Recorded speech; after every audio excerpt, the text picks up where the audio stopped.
the house, like my mom's house right Mhm. now.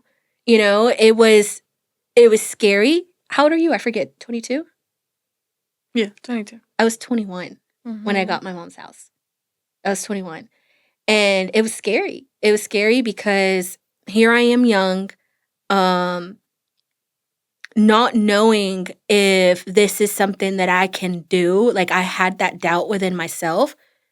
I had that insecurity or just doubt, and I was limiting myself. Like, I wanted to get an apartment for myself around that time, Yeah. and it took a lot out of me. It took me being uncomfortable.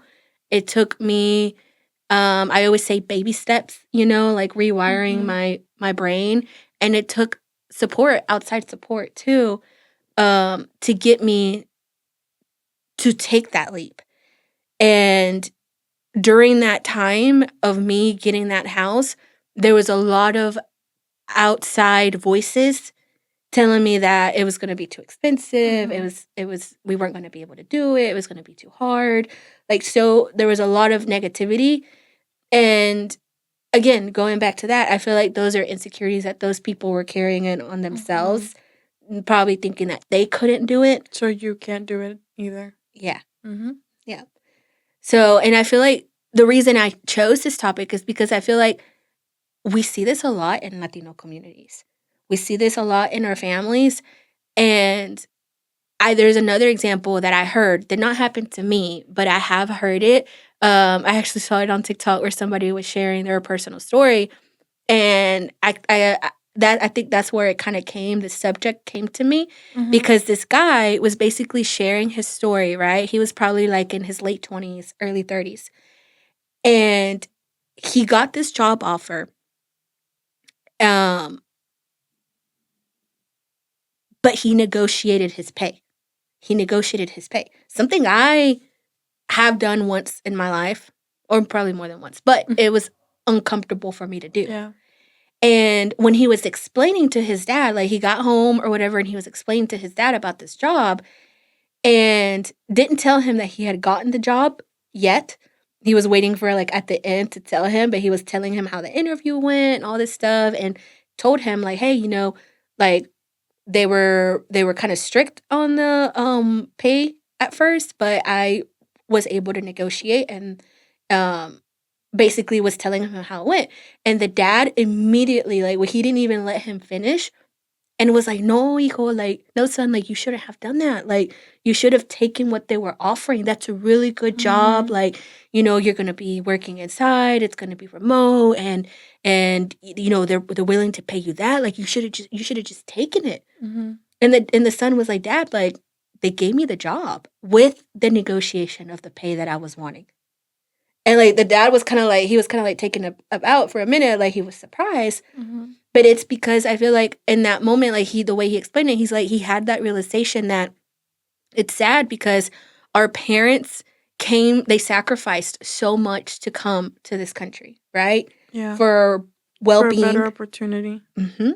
And I feel like when they sacrificed that, right, so much coming from their homeland to come here, a lot of the times they confirmed to whatever type of job they could get to feed their families, to put Mhm. a roof above their heads, right? That was their priority.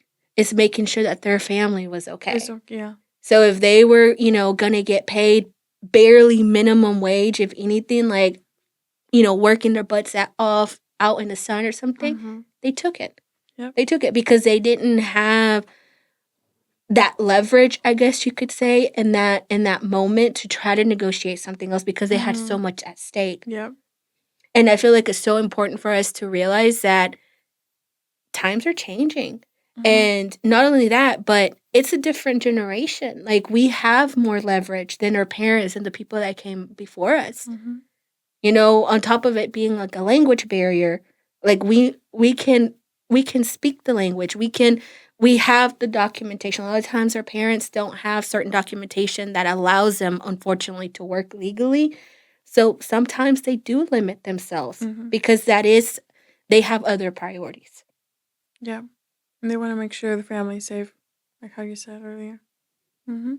And I feel like that's why this subject is like so dear to me because it's something that I do try to practice, and it's something that I try to bring on aboard, like my family members, friends, people that are close to me, to have that mentality of abundance. Because even in certain situations where you feel like you can't do a certain thing, I feel like there's always a way. There's always a way. But I feel like the fear of just people, I feel like it just wins us over, unfortunately, most of the time. I will speak for me. I feel like it just wins. No matter, even if you try to like, how you say, like, ignore those negative people or thoughts, sometimes they just win. Unfortunately, and it happens a lot of times, especially if we want to feel, we don't want to get ourselves into a uncomfortable position when we might even put other people at stake, like how you said, of how our family. So I do see that. And I feel like also growing up, seeing the opportunities our parents got kind of made it really feel like, um it made it feel to us having, like, now that we can get up more opportunities, being able to have an education and stuff like that, I feel like it makes it surreal for us that we don't really take it, because I'm like, is it really for me? Do we deserve it?